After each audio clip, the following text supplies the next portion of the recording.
So I thank NIA and also the Karnataka police people. They could able to trace the accused persons and arrested them in Kolkata.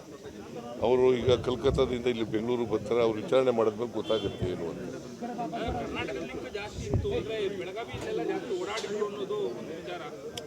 ಗೊತ್ತಿಲ್ಲಪ್ಪ, ಅವ್ರು ಬಂದು ವಿಚಾರಣೆ ಮಾಡಿದ್ಮೇಲೆ ತಾನೇ ಗೊತ್ತಾಗೋದು.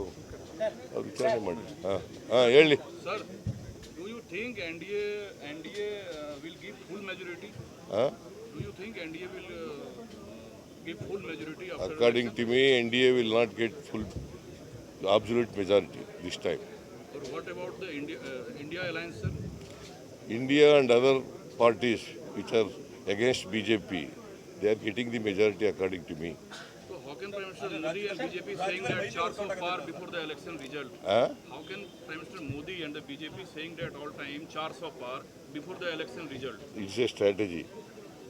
It is only a strategy because they could not get the simple majority in the parliament. Therefore, they are making to divert the minds of the people that BJP is going to be defeated.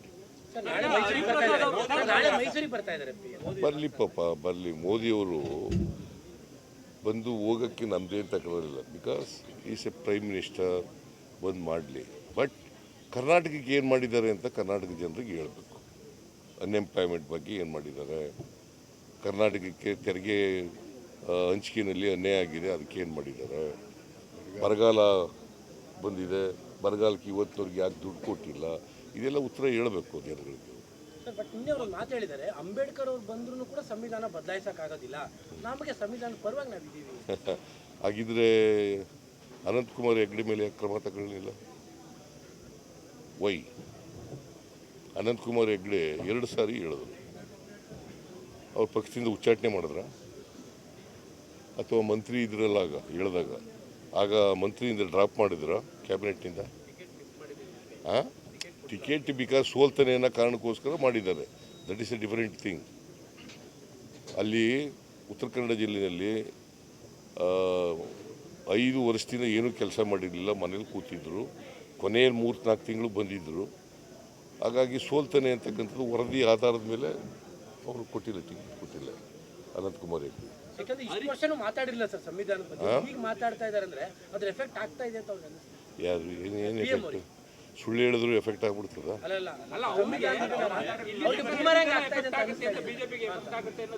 ನೋಡಪ್ಪ, BJP ಯಾವತ್ತೂ ಕೂಡ ಸಂವಿಧಾನದ ಪರ ಇಲ್ಲ. ನಿಮಗೆ Savarkar statement ನೋಡಿ, ಸಂವಿಧಾನ ಜಾರಿಯಾದಾಗ. Golwalkar statement ನೋಡಿ. ಗೋಲ್ವಾಲ್ಕರ್ ಯಾರು ಗೊತ್ತೇನ್ರಿ ಯಾರು ಅಂತ? ನಿಮಗೆ ತಲೆ ಕುಣಿಸಿದ್ರೆ ಯಾರು? RSS ಚೀಫ್, 2ನೇ ಚೀಫ್ ಅವರು. ಅಂದರೆ ಮೊದಲನೇದು ಎಡ್ಗೆವಾರ್, ಅವರಾದಮೇಲೆ ಗೋಲ್ವಾಲ್ಕರ್ 1940ನೇ ಇಸ್ವಿನಲ್ಲಿ ಆಗಿದ್ದರು. ಅವರು ಏನು ಹೇಳಿದ್ದಾರೆ ಸಂವಿಧಾನ ಜಾರಿಯಾದಾಗ 1950 ಜನವರಿ 26ನೇ ತಾರೀಕು? ಅದು ನೋಡಿದ್ದೀರಾ? both of them, Savarkar and Golwalkar, both of them opposed constitution, Indian constitution, written by Baba Saheb Ambedkar. Okay, thank you.